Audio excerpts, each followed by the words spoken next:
김기현 국민의힘 당대표 후보가 어제 전당대회에서 1차 투표에서 과반 이상을 득표해서 당대표가 됐습니다. 52.93% 결선 투표까지 가지 않았는데요. 자, 국민의힘 전당대회 어제 현장 먼저 어떤 분위기였는지 보고 본격적으로 대담 시작하겠습니다. 함께 보시죠.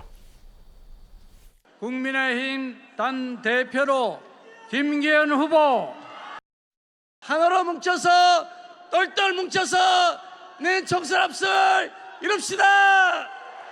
국민들이 신뢰할 수 있는 유능한 정당, 일하는 정당을 만들어야 합니다, 여러분. 새로 선출될 지도부와 우리 모두가 하나가 되어야 합니다.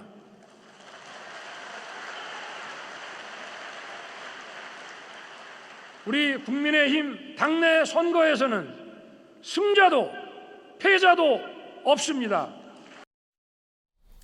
네, 어대현이란 말 나왔었죠. 어차피 대표는 김기현 이런 말인데 1위 후보를 향한 다양한 공격이 이어져서 논란이 불거졌고 또 결선까지 가게 되는 거 아니냐 이런 관측도 있었지만 과반 이상을 득표했습니다. 자, 김신임 대표의 과반 득표 배경이 좀 궁금한데요. 자, 윤심 논란도 있었고 또 국민의힘 당원들은 변화보다는 안정을 원했던 거 아니냐 이런 분석도 나오고 있습니다. 자, 김대현 평론가님, 자 52.9% 어떻게 보셨어요? 뭐 집권 세력, 집권 당이다 보니까 변화보다는 안정에 방점을 찍을 수밖에 없는 그 당원들의 선택이 그 결과로 이어진 것 같습니다.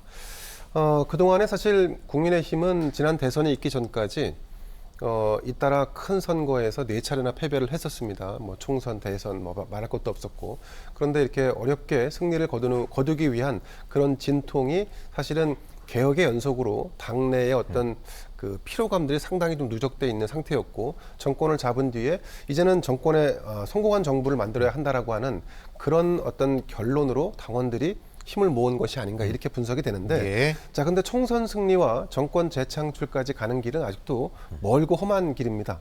그래서 그 과정에서 과연 김기현 신임 당대표가 당의 안정과 그리고 당정 협치, 더 나아가서는 여야 간의 협력을 과연 이끌어낼 수 있을지, 뭐 이런 부분에 대해서 관심이 모아지고 있는 상황인데, 저는 뭐 이번 그 당대표 선거의 결정적인 어떤 영향력을 윤심의 조직력이다 뭐 이렇게 분석하는 분도 있는데, 그렇지는 않다고 봅니다. 윤심의 조직력, 친윤의 조직력도 또 혹은 이준석의 개인기도 사실은 별 의미가 없었다. 중요한 건 당원들이 결국 그 큰 흐름과 방향에서 결정을 내린 것이고, 윤석열 정부의 성공을 위해서는 당이 안정적으로 가야 한다라고 하는데 사실은 다 동의를 했다라고 보면 될 것 같습니다. 그리고 제가 일전에 한번 말씀을 드린 적이 있는데, 이번 전당대회는 김기현 당대표가 사실은 한 자리 숫자에서 쭉 치고 올라가서 지금 과반까지 득표를 했는데, 그렇죠. 그럼에도 불구하고 저는 이미 1차 투표에서 결판이 날 것이다라고 이렇게 예상을 했었는데, 그런 이유는 국민의힘이라고 하는 보수 정당의 당원들의 이 체질이라는 것이 궁극적으로 대세의 흐름 그리고 정권의 성공 뭐 이런 것에 관심을 두지, 여기서 더 개혁적인 거, 여기서 당을 어떻게 더 바꿀 것인가, 이런 거는 후순위로 좀 밀릴 수밖에 없다. 그런 체력적인 요인도 좀 있었고, 가장 중요한 것은 이번 전당대회는 결국 윤석열이냐 아니냐의 이런 그 갈림길 판단, 뭐 이 부분에서 결국은 당원들은 역시나 윤석열을 선택했는데, 그런데 이제 일반 여론조사가 만약에 포함됐었더라면 지금보다는 조금 더 박빙해. 아마 김기현 후보가 승리를 했더라도 굉장히 신승으로 가지 않았을까. 그런 점에서 보면 민심과 당심이 약간은 괴리되어 있는 측면을 과연 김기현 신임 당대표가 어떻게 끌어안을까, 뭐 이 부분도 숙제가 아닐까 싶습니다.